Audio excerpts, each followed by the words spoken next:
remercie. Stéphane Peu. Oui, merci.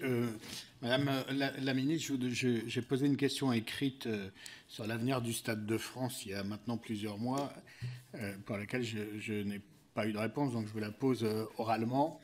La concession de gestion du Stade de France arrive à échéance en 2025 et il a été envisagé par le gouvernement qu'il puisse y avoir soit la reconduction d'une concession suite à un appel d'offres, soit une vente de ce patrimoine national à un opérateur privé. Donc je m'inquiétais, comme beaucoup, de l'hypothèse d'une vente de ce patrimoine, considérant que le Stade de France est un patrimoine de la nation qui ne peut être vendu. Alors, des articles de presse ont fait mention que vous aviez renoncé à la vente. Pouvez-vous nous le confirmer que la vente n'est plus d'actualité? Et si vous nous le confirmez, quels sont les délais pour un nouveau traité de concession du Stade de France? Je confirme, monsieur le député Peu, le rejet de l'unique offre de cession dans la mesure où elle a été considérée par les équipes de Fininfra comme irrégulière. Et nous sommes aujourd'hui avec un processus qui se poursuit pour les offres de concession. Actuellement, et jusqu'à fin mai, se déroule une phase de négociation dans le but d'optimiser ces offres.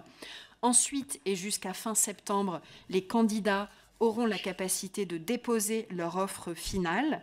Le candidat pressenti sera choisi au début du mois de décembre et commencera alors une période de tuilage qui se déroulera sur les 4 derniers mois avant la fin de l'actuelle concession. La fin de l'actuelle concession, vous l'avez en tête, elle est fixée au 4 août 2025, ce qui nous laisse du temps pour avoir, si nécessaire, donc cette phase de tuilage à compter du 4 avril 2025.